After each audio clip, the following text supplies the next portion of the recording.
Welcome in. It's going to be another wild Wednesday. Wolo and friends, full house. Dennis Philippi is here. It'll be his time in just a little bit. Joe Dank on the business of sports and the college football playoffs, the future of bowls. He's got it all down for all of us. And then it's the round table. Corey Glore, Bruce Howard from Tulane and Tulsa, respectively. How about this? Tulane obviously is in the college football playoff, but more surprisingly, Tulsa is 8-1 in basketball. Now, is this for real? Because the only loss they have was a close game at Kansas State. P.J. Haggerty, I think he scored like 28 or 32 or something like that in that game. But, you know, how good are a lot of their wins? I will ask Bruce Howard that, because within that win, we've got Oklahoma Christian, and here's a new one I've never heard of before. Manhattan Christian Thunder. Thundering. Who the heck are those guys? When you start playing Christians, unless it's Texas Christian, usually they're not very good. But we will chat about all of that and get their take on the coaching carousel within the American. Looks to me like the decision by South Florida to replace Alex Golesh with the offensive coordinator of Ohio State, that looks like, on paper, the best. Tulane went with a coordinator. Memphis is gone, and we're going to meet Charles Huff today at 2:30. I'm really looking forward to that. That event will be held in the Memphis Indoor. So if you've never been to the Indoor, here's your chance, because the public is invited to this thing, and then there's a separate little thing at 3:30 for the press. So I look forward to seeing and meeting Charles Huff today. That all takes place at around 2. You know, this is award season, and so I got to tip my cap. And again, I just truly do not understand why Kelvin Perkins is going to Austin Peay. Kelvin Perkins has done something that very few have done. It's happened a couple of times here in this market, where one guy has won 2 Mr. Football awards. I don't know that anybody's ever done it, though, in 2 different classes, because Southwind went from 5A to 6A. So last year, Kelvin Perkins, the quarterback of Southwind, he won Mr. Football 5A. This year, he's the only guy from the area that won any kind of big award.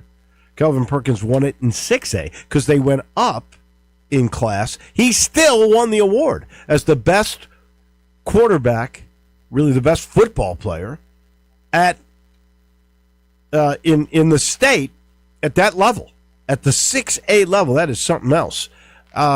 Now, I must confess, I've been next to him in person. I've chatted with him. I've seen his stature. He's on the shorter end, but he's not the smallest quarterback I've ever seen. He's taller than Doug Flutie. Just throwing that out there. But it would seem to me that he is a better quarterback. To win it at 2 different levels, and people voting on this are not even from the area. They've seen him on tape, or they've seen him in a game in the playoffs. I just have to believe that if he's not SEC level, he's better than Austin Peay level. That if I were Charles Huff, and I don't know, but I would look at the guy, because I have no idea what the quarterback position is going to look like. Can he get Arrington Maiden to stay? Can he get A.J. Hill to stay? I know he can't bring his quarterback from Southern, who he brought from Marshall to Southern, because that guy's out of eligibility. We know Brendan Lewis, who's going to be the quarterback for the Tigers in the bowl game, which is, by the way, a week from Friday. We know he's out of eligibility. So Charles Huff's going to need a quarterback. This kid's here. His best offer, and he's been committed the whole year to Austin Peay. I'm shocked by it. We'll see what happens with that. So he wins Mr. Football 6A after getting the award in 5A last year. The AP athlete of the year. Well, the athletes of the year. Shohei Ohtani was the male athlete of the year, second year in a row. Hard to argue that, really. I mean, you probably could look at an NFL guy. You could probably look at a NBA guy. But this guy is the only guy since Babe Ruth to ever be both. And Babe really wasn't doing both at the same time. This guy is. Twice now. He's been incredible. I have no absolute objection with Shohei. Landon Schmidt, you got any problem with Shohei Ohtani being the male athlete of the year? Is there anybody else you would have picked? No, not at all. Shohei deserves it. I agree. So we are there on that one. The female athlete of the year, no objection with this either, is Asia Wilson. You know, when you think of the WNBA, the first person you think about is Caitlin, because we all know her. And she was the female athlete of the year last year, deserving so. Obviously, this year she's hurt. She didn't play. Asia Wilson, the Vegas forward, she's earned, and she was the star and deserving so. And some people think she's going to end up being the greatest of all time statistically in the WNBA. She won her third title in 4 years with Vegas. Caitlin hopefully will be back in the picture next year. This is the fifth time a basketball player has won the female athlete of the year. And in an Olympic year, you know, it's always going to be an Olympic team member. Arina Sabalenka was number 2. No argument. I could have put her at number 1. She's unbelievable. And then Paige Beckers, which is on a bad team, she was 3. I kind of find that hard to believe. She's just likable. And I guess part of that would be from her win. She was the MVP, or the most outstanding player, the MOP, of the Women's Final Four. And she did win a championship and was the reason they won the championship at Connecticut. So that might have fallen in. So maybe that's why she got third, because she was, as the collegiate player, a great player. So that maybe makes a little bit more sense. SEC, Diego Pavia, the first quarterback in the SEC, first team all quarterback. It was nice that Ole Miss's Trinidad Chambliss tied second team with Ty Simpson, the Alabama quarterback. Trinidad Chambliss is just an unbelievable story. The guy out of nowhere, and I guess it was Lane Kiffin that identified this. I don't know if it would have been anybody else, but he found this kid at Ferris State. They did win a Division, was it 2? I think it was Division 2. These Division 2 or Division 3 title.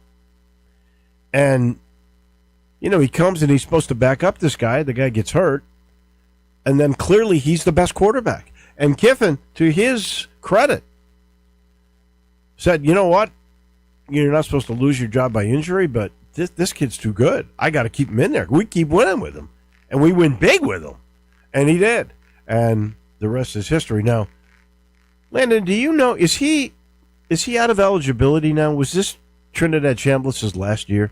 I think he has another year, doesn't he? If he's got another year, I think he does. Where will it be?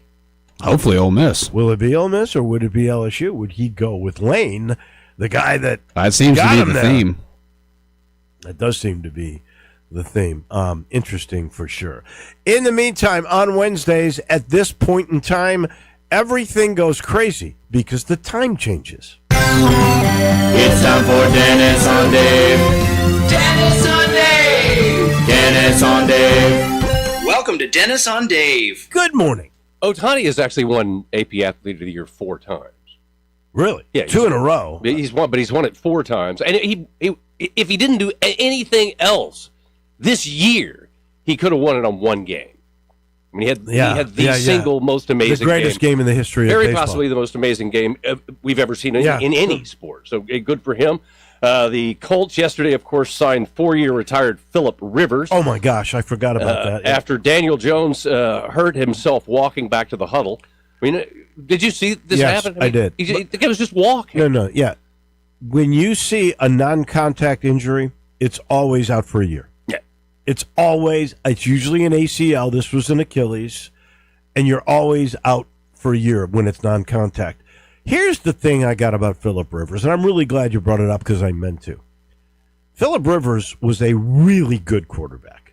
I've heard others say, Phillip was looking like an old guy already when he was 37. Now he's 44. The biggest question that I got, because I think he's smart, he stayed in shape. He runs a quarterback training camp. Well, he coaches a high school football. And he's still coaching, right? Yeah. So he's probably in pretty good shape. I don't deny that. But when you haven't played for 5 years, how in the world, even if you're familiar with that offense and you're smart as can be and you're a coach, how do you come back after not playing for 5 years and face an NFL defensive front that's ready to kill you? And you're definitely not going to be able to move like you did when you were young. I don't know.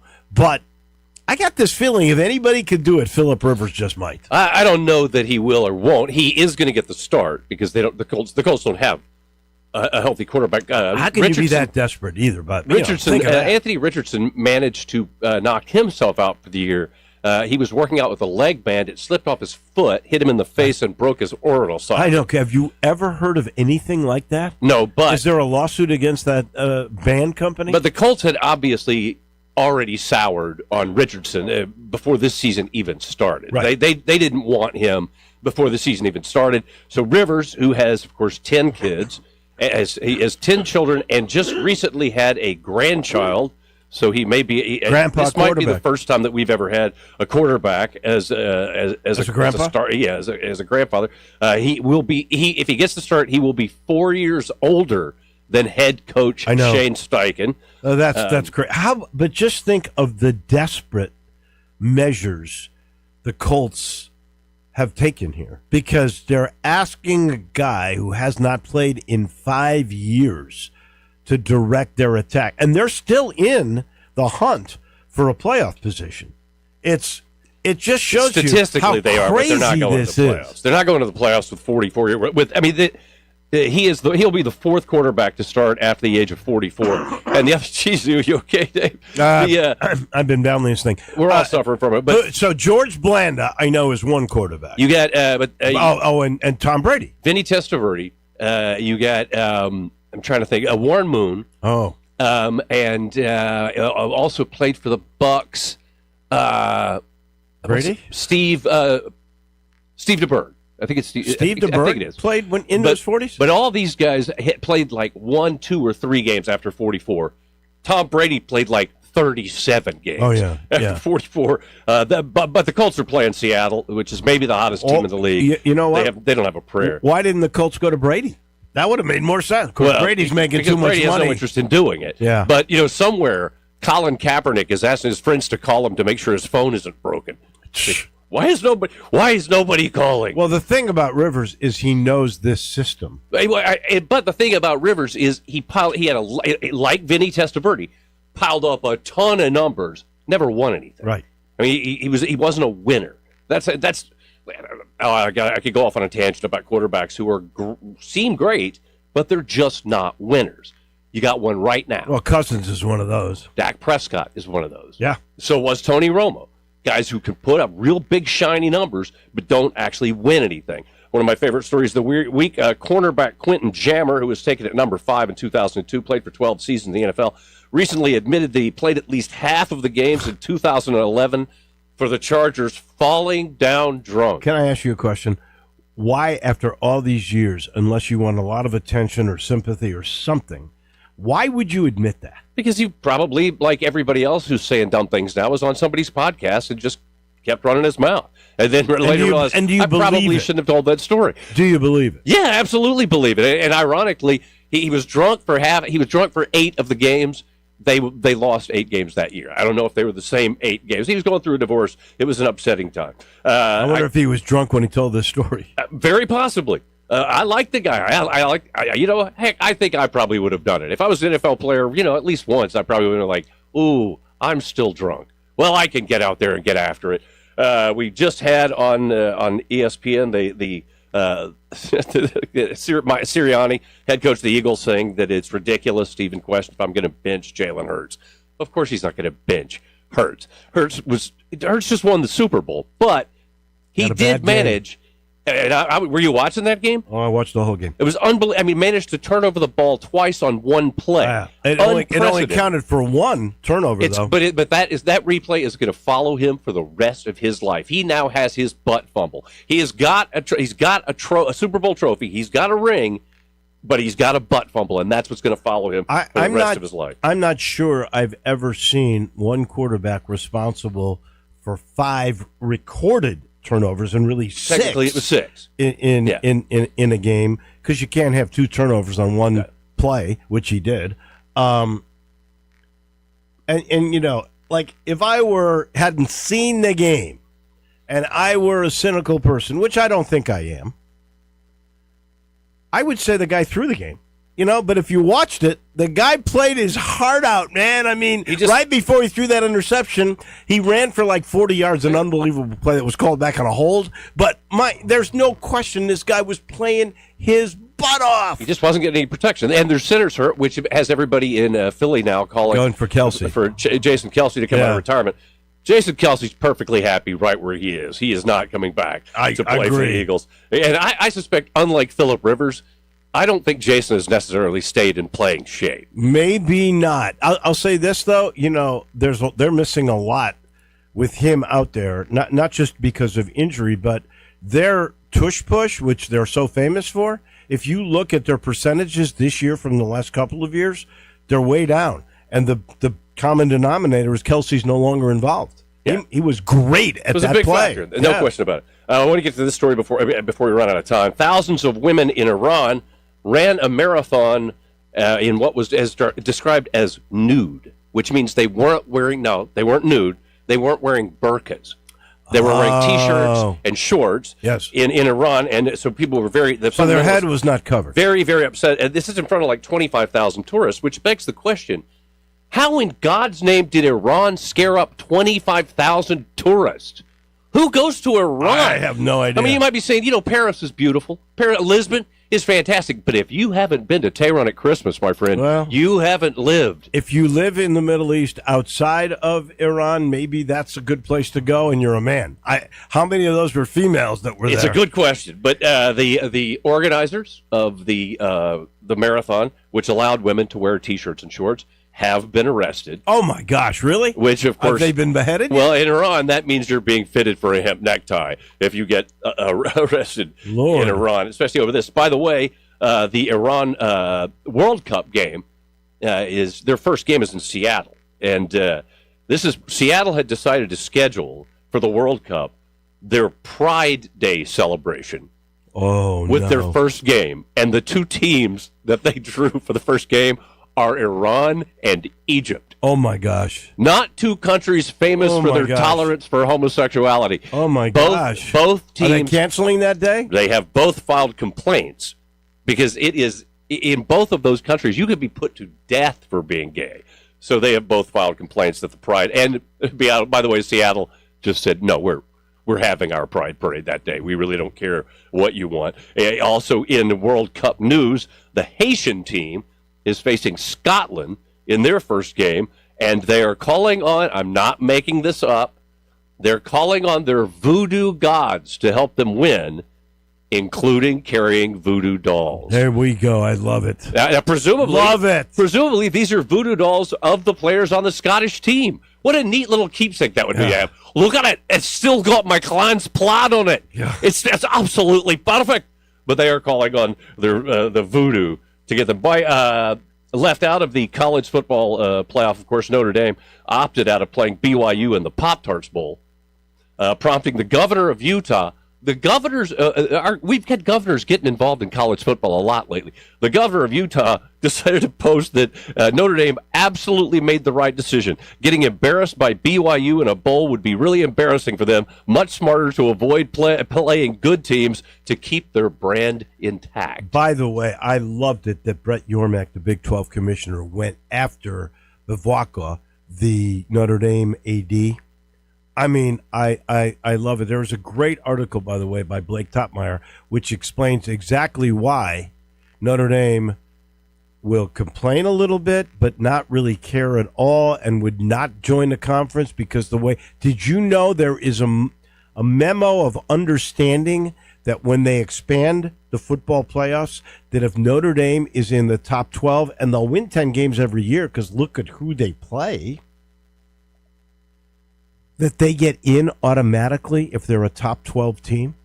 Why does college football just bow down to Notre Dame? It's time to take a stand, in my mind, against the elitism of Notre Dame. Okay. Because they have a huge fan base. That's it. They have a huge, irrational, entitled fan base, and they have an enormous amount of money. Also, and this is probably about it. The president of FIFA, the soccer organization, of course, the president of FIFA, Gianni Infantino, he gave that award he gave the Peace Prize to Donald Trump, and now he's in hot water with the FIFA Ethics Committee, which makes everybody say, wait a minute, FIFA has an ethics committee? Yeah, right. Since when? They're the dirtiest organization in sports. They've held up so many cities, so many countries to have the World Cup. Like, well, I mean, they're open about it. They're open like, well, they just didn't bribe enough. If you want the World Cup, you've got to bribe us properly. But so he's in hot water for giving Donald the freedom, the Peace Prize. Yeah, well, the FIFA Peace Prize. That was a pretty good contrived thing anyway.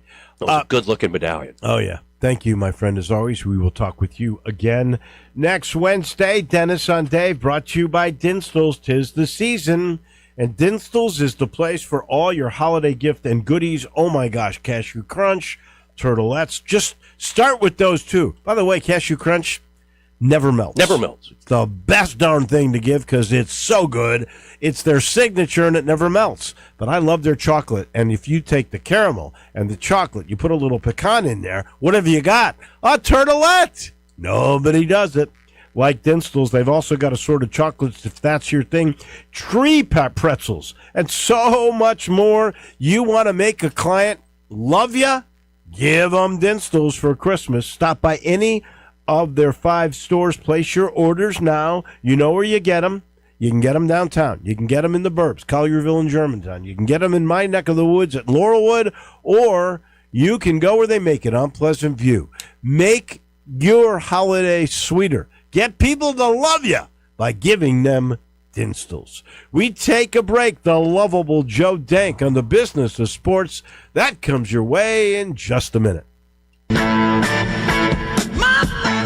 Start your day with Sports 56 Mornings with Greg Gaston and Eli Savoy. Weekday mornings from 7 to 10, right here on Sports 56 and 98.5 FM. Hi, friends. Bill Russell at Russell Brothers Fine Jewelers. And I'm sure you are well aware that the most wonderful time of the year is quickly approaching. And that wonderful lady in your life may even be dropping hints about what she'd like to find under the tree, or she may just be leaving it all up to you. Either way, we would love to help you make her happy, just as we've been helping men play Santa for over 4 decades. And that experience has taught us that you just cannot make a mistake with a gift of fine jewelry. Whether it's gold or silver, diamonds, or other beautiful gemstones, a gift of fine jewelry from Russell Brothers is sure to make her eyes sparkle, and then she knows how wonderful you know she is. It's a wonderful time of the year. Come see us at Russell Brothers Fine Jewelers, where beauty, quality, value, and integrity are the cornerstones of our business. Russell Brothers Fine Jewelers, 4646 Poplar at Perkins. I'm Gary York. I'm the service director at Lexus in Memphis. Our service department wants to be more than just a place where you get your oil changed. We do glass repair, windshield replacement, recalibration of your camera and sonar systems, even wheel repair, tire replacement, all the things you would expect from a luxury automotive dealer. Please check out our website. You can schedule your appointment, check out our specials, hours of operation, or if you'd like to do it in person, please reach out to one of our associates at 901-271-5199. By golly, be jolly. Give the gift of entertainment. Malco gift cards and their gourmet popcorn are perfect gifts for making memories this holiday season. Shop online at Malco.com or in the app. Happy holidays from Malco Theaters. Since 1948, in the alley, the Rendezvous. I'm with John Burgos. John, what's going on in the Rendezvous? Brett, after 76 years, we've decided to expand our product line. Anyone who's tasted our ribs is familiar with our vinegar base. It's now available in a 32-ounce jar. It's so good to baste or marinate all meats. I even put a little bit on turnip greens. Something we've been using at the restaurant or at our house has been the Greek seasoning. My father was a cook, but my mother was a chef, and she was the one that put Greek seasoning on everything from a Mediterranean diet or a steak. My mom used it on soup, salad, veggies, fish, any meats. It's a great seasoning and a flavor enhancer. My brother Nick figured out salt and pepper was more than just McCormick's and Morton's. He's come up with a perfect blend we use to coat our shoulders and our brisket, and he used to make it for his friends as Christmas gifts, and they loved it. All these products are available at the Rendezvous or online for shipping as gifts and in many grocery stores. And if they're not in your favorite grocery store, ask your grocer to stock it. A beloved family affair and still going strong since 1948, the Rendezvous. Ole Miss Rebel Yell is back. The Rebel Yell Hotline Radio Show is back on WHBQ Sports 56 and 98.5 FM. Every Monday night at 6, hear the latest news on your Ole Miss Rebels with Yancey Porter with 24/7 Sports, former Ole Miss defensive tackle Mike Fitzsimmons, Gordon Ford covering SEC Sports Call, and former Ole Miss baseball announcer Gary Darby. From kickoff to free throw to extra innings, your Ole Miss Sports on the Rebel Yell Hotline Show. Right here Monday night at 6 on Sports 56, 560 AM and 98.5 FM. Your Mid-South Sports Station. Now back to Wolo and Friends on Sports 56. Here once again is the voice of the Tigers, Dave Woloshin. The Family Leisure Studio is about to become Business Central. Joe Dank, former GM of 24 and 30 and a guy that has directed and produced many a television sportscast, joins us now. But we will let you know, Family Leisure is continuing that spa clearance sale. Hot tubs are going. If you buy a hot tub, mention us. You get a free gift, and you can buy those hot tubs starting at under $2,500. Maybe my favorite thing in this sale is the in-stock patio furniture. So you go, you look, you see what you're buying. 50% off because they're bringing new stuff in for spring. They got to move it. 50% off. I don't know how much longer it'll last. Christmas is right around the corner, probably through Christmas. But I go see Billy. I go see Lindsay, the owner, tell them that we sent you. You get something special, and take advantage of the hot tub and swim spa clearance sale. Joe Dank joins us now. Let's start with the college football playoffs. The committee, a lot of heat because of Notre Dame and everything else. I thought they got it right. They're all upset about JMU. 2 G5 teams in. They only followed the rules. Do you think they got it right? Well, good morning, David. Getting it right is an interesting question because that suggests that that something is actually right about any of this. So, from that standpoint, it is actually very interesting. I think long term, the 2 G5s hurt everything, and it hurts most importantly the case for G5s. I think I'm worried they changed the rules. Exactly. There's a better chance going forward that there are 0 G5s than that we will ever see 2 again. That didn't have to happen. And here's what's going to be very bad. I mean, we're going to play those 4 games on the 19th and 20th of December, and we're going to have 2 blowouts. And that's all, and that's going to be the focus coming out of that weekend, is going to be that the 2 G5s got blown out. Yeah. I'm worried about it. Here's what I do think, though. I saw you raise your eyebrows a little bit when I was attacking Notre Dame, which I've been doing here, because I just think it's ridiculous how the sport cows bows down to the Irish. I mean, this is not Newt Rockne anymore. They get 10 wins because they scheduled to get 10 wins, and they don't want to share their money with anybody. And they now have this deal, and that what they want is 16 with 5 conference champions and 11 at large. And if they're in the top 12, which they will be because of the way they schedule, they're going to make the college football playoffs every single year. It's the best deal going. So my question for you is that the one thing that I think will save the group of 5 is if they go to the 11 and 5. That's one. But 2, and most importantly, is Notre Dame, which does bring a set of ratings and a sense of tradition and history, and apparently a lot of money, I guess. Is that memo of understanding, is it really worth it to the world of college football financially to make sure Notre Dame is in? Is it that important? Well, what's the alternative? I mean, why don't you want Notre Dame? It's one of the greatest. I want Notre Dame sport. if they earn their way in. I don't think so with that fine. schedule they should be automatically in. Well, I think this is a great year. That I think it was wholly appropriate that they didn't make it this year. You know, they bragged about a 10-game win streak. Do you know the combined records of those 10 teams that they beat was 55 and 65? Do you know of those 10 teams they won? Three of them were 2-10. Right. One was 3-9, and one was 4-8. So I do know that. That's what they want. Opponents had losing records. That said, there's nothing wrong or illegal or immoral or anything else for Notre Dame in negotiating future fields to ask to be in it. And if they can convince people to let them in, they can be in. It's going to always be very difficult in a 16-team environment, if they're legitimate, to not make a case for them. But I think they've ultimately probably hurt themselves by walking away and kind of taking their ball and going home. I don't think that's a good look for them. No, they're going to get past that, though, especially with that memo of understanding that's apparently out there. All right, my question is, why, if you're in the SEC, in the Big Ten, frankly, in the ACC, do you think Notre Dame should get that extra special position? Because why wouldn't you want to be in the worst of the Power Four to play 5 games and have then 7 easy games that you schedule to make sure you're in every year? The only thing, and not share your money, by the way, with anybody. It all comes to you. Well, again, remember this, and you touched on it a little bit earlier. Notre Dame draws eyeballs. Well, that's it. And well, okay, but what is everybody chasing in this playoff field? Is they're chasing dollars. I mean, a berth in the field is worth $4 million. Okay, those $4 million come from somewhere, and part of it is having the most popular brands in the sport, so that somebody will fund that overall prize pool that creates $4 million opportunities. So if you say Notre Dame brings money to the sport and helps drive these prize pools, if you will, for participating conferences and teams, then of course we want them in. Here is one of the differences, which is totally the argument against G5s, because they bring nothing. Right. These will be the 2 lowest rated college football playoff games of the year, and they're going to be the 2 biggest blowouts. Let's see if they are. Well, they will be. Okay.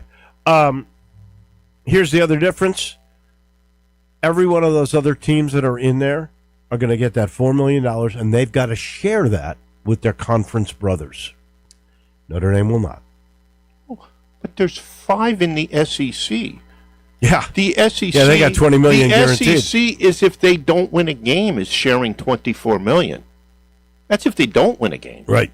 For every game they win, add 4. Well, and if you get to the semis, add 6. The American thanks Tulane, because they're going. Each team is going to get some money. Now the majority of the money goes to Tulane, right? But the league office and every other team in the league will get some money, as it should be. Yeah. All right. The opt-outs. I think it was I counted 7, maybe more opt-outs. The biggest being Notre Dame, and then the 2 Big 12 teams, K-State, Iowa State, getting fined each $500,000, by the way, by the Big 12. Your thought on all of that? Notre Dame taking their ball and going away. You've already said it was a bad look. What does this do, though, to the future of bowl games? I think in general, and this is no surprise, as the college football playoff continued to grow and continued to take all of the air and oxygen out of the room, it could not be good for the remaining bowl games. And if we go to 16, we're going to add another round of 4 games to accommodate that next year, and that's just going to continue to make it very difficult. So what we're seeing is, and in kind of preparing for this, I tiered like 3 specific games, okay? Okay. And because we're here and we're in Memphis, let's start with the Liberty Bowl, and let's look at the AutoZone Liberty Bowl. Let's look at AutoZone will be very mad at you if you don't say it. It used to be Bill Rose would call me and chastise me. But here's an important issue. We talk about the alliances and the with the various conferences. The AutoZone Liberty Bowl is going to be played this year without an SEC team, David, for the 5th time in 9 years. Right.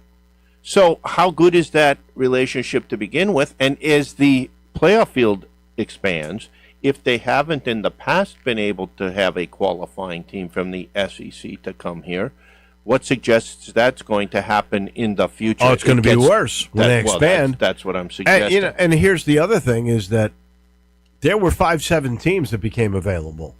And, one of those teams didn't want to come. One of those teams is playing in another bowl. That's Mississippi State. Auburn opted out. Well, do you want a 5-7 team over, let's just say Navy beats Army, a 10-2 team? Well, again, the point is where does the Liberty Bowl go from here? Especially how can they go at the level they were without an SEC alliance? You speak of the 5 and 7 teams that opted out. Yeah. That affects the next bowl I wanted to look at, and that is the Birmingham Bowl, because the Birmingham Bowl was the absolute last bowl of the 35 non-CFP bowls to fill their field. And that's because Florida State, Auburn, UCF, Baylor, Kansas, Rutgers, and Temple, all 5 and 7 teams that became ineligible, refused a berth there, did not want to go. They ended up with Georgia Southern versus App State. And that is supposed to be an SEC team or an ACC team against an American team. Right. And that's what you ended up with. Those teams are in the same league. They're having a league game. They played 5 weeks ago. Well, and that's an ESPN-owned bowl. No question. So that is basically programming. That is all they did not want to not be able to sell Coke, Chevrolet, IBM, whatever it is. They wanted that ability. They wanted that money. And so they just decided they were going to put this game on no matter what. All right, so one more. You want to talk about made-for-TV sporting events. There was something once called the Bahamas Bowl. It doesn't exist anymore. Right. ESPN owns it. It is now coming here. It's going to be called the Xbox Bowl.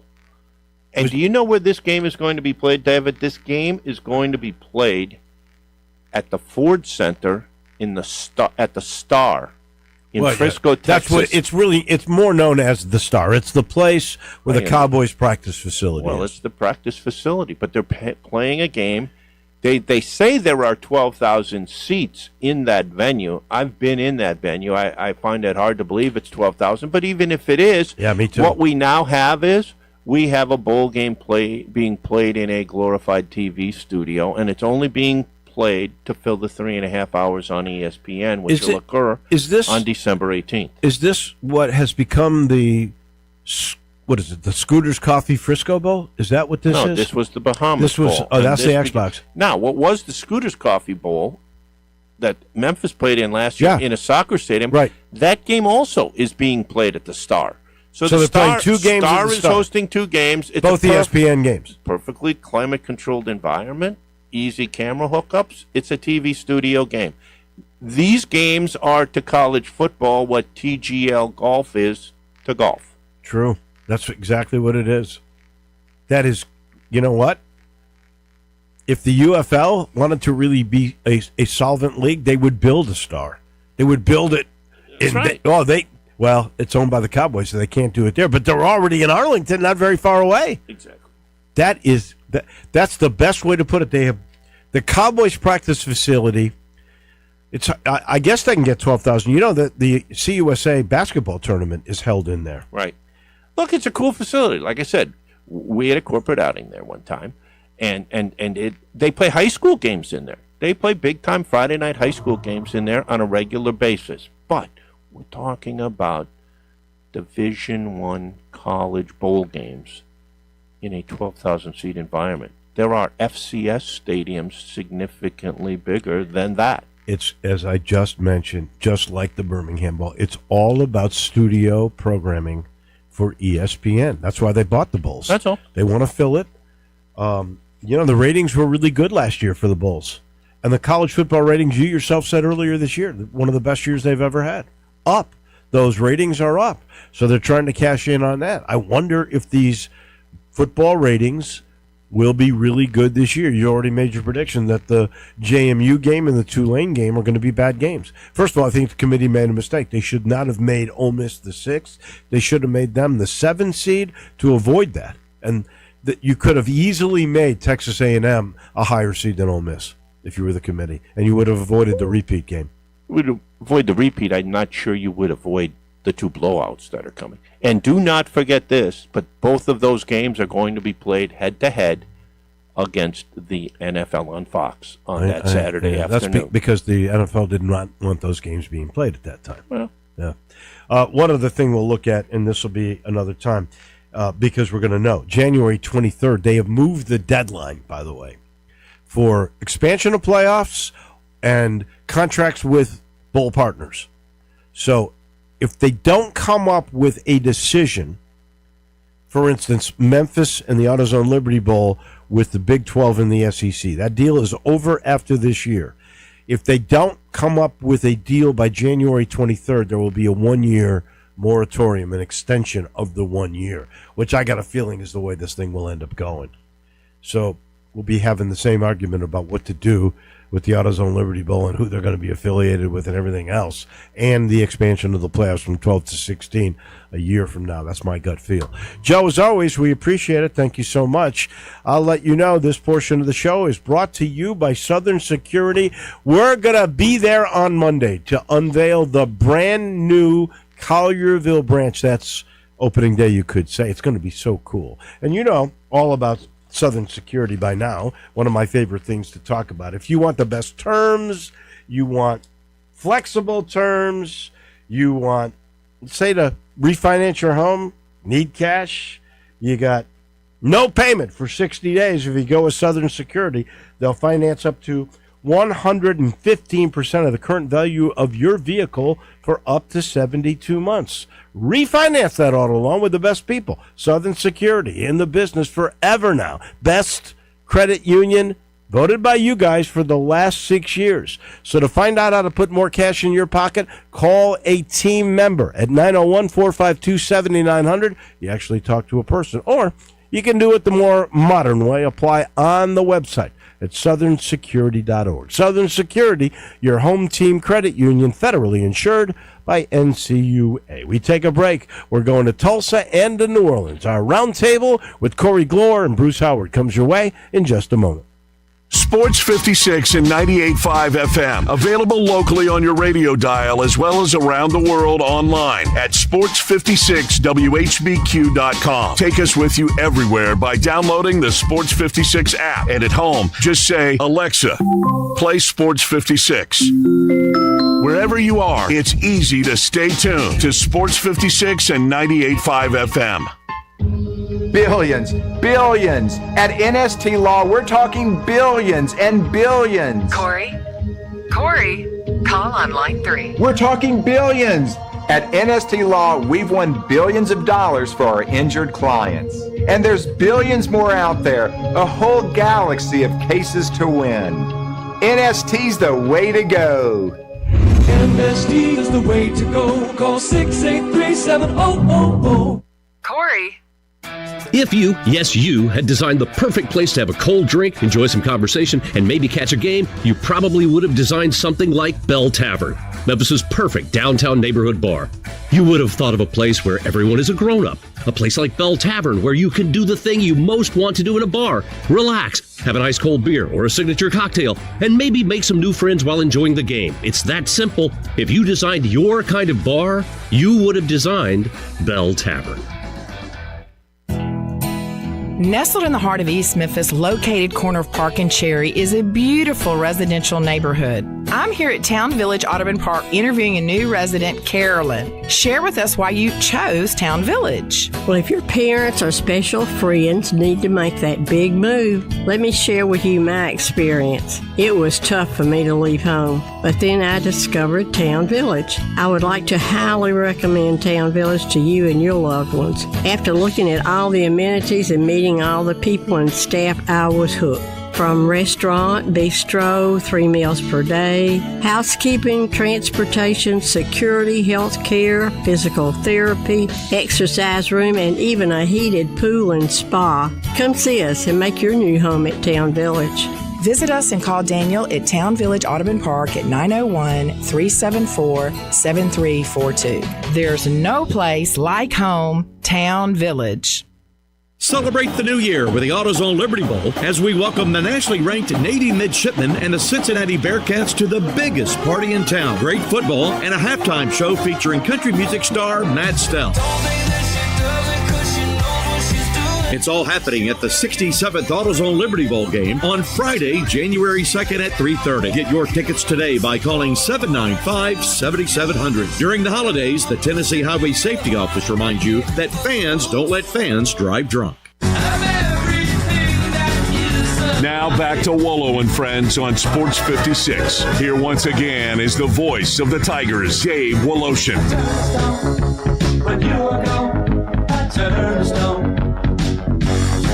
Welcome back in. I love the round table. We are joined by the voice of Tulane, that is Corey Glore, and also the voice of Tulsa, Bruce Howard. We talk about all things American. I just knocked Corey Glore off the air. So I'm going to start with Bruce really quickly before I screw up anything else and ask and congratulate you. You, at the moment, are 8-1 in basketball.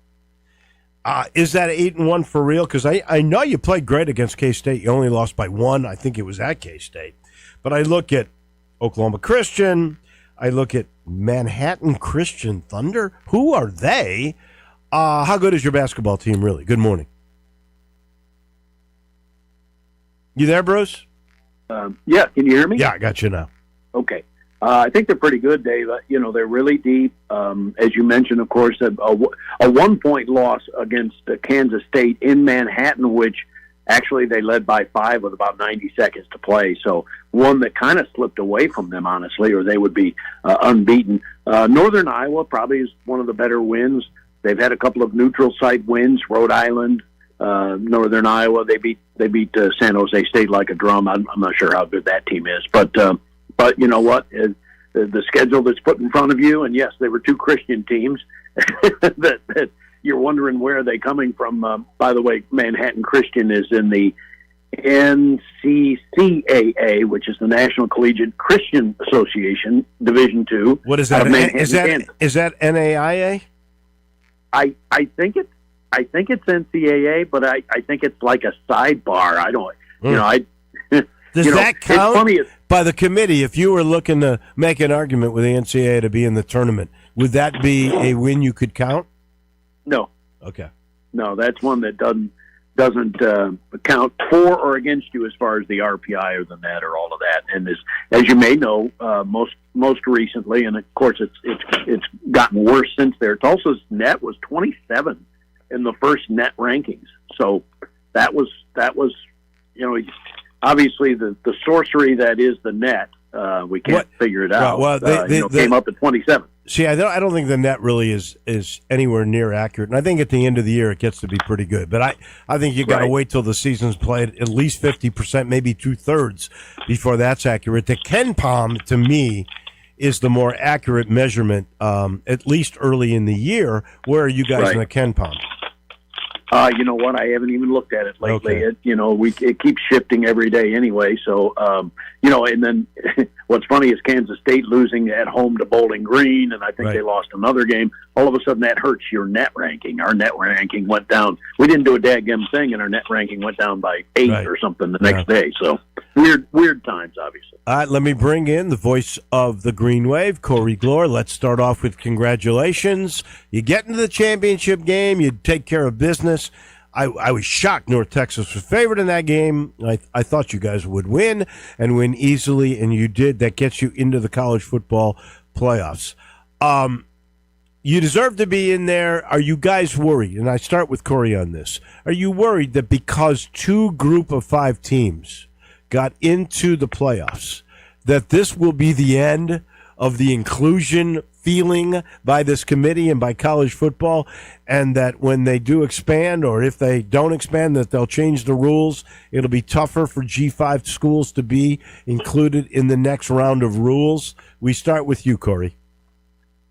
I won't say 100% yes. I'll go 99% because of all there's been so much discourse pointed at Tulane and James Madison for their inclusion here over the last 3-4 days that we saw how fast the committee changed the rule from last year, in which the top 4 conference champions got automatic byes to the quarterfinals because Boise State grabbed one of those last year. So they quickly changed that to try and prevent that.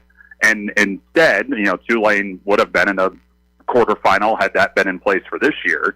That they go to a first round matchup, and now you've got 2 group of 5 teams in. So the committee has shown, and the Power 4 conferences have shown, that if things are suddenly working against them amidst the rules that they devised themselves, they will try and change that to box out G5 schools as much as possible. So yes, I do have my worries here about whether or not the access for teams in the American, teams in the Sun Belt, and so on will be at the level that we have seen the last 2 years because of this. Bruce, you fear the same thing? Oh yeah, I don't think there's any question. They'll continue to move the goalposts on that one until they get until they get to the point where they're real comfortable with it, or they'll keep changing it, every year. So yeah, I agree with the Corey on that. I guess I'd go 98%, rather than 99. But yeah, it's I don't think there's any question that's the direction it's going. I found it kind of fascinating. James Madison put out a tweet or a Instagram post saying about that vast difference in athleticism between James Madison and Oregon.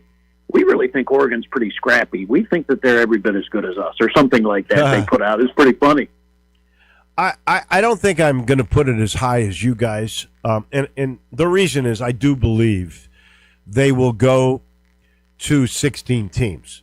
And I think when they do that, just to avoid issues with the government or with lawsuits on monopoly, I think they will include a G5 champion in.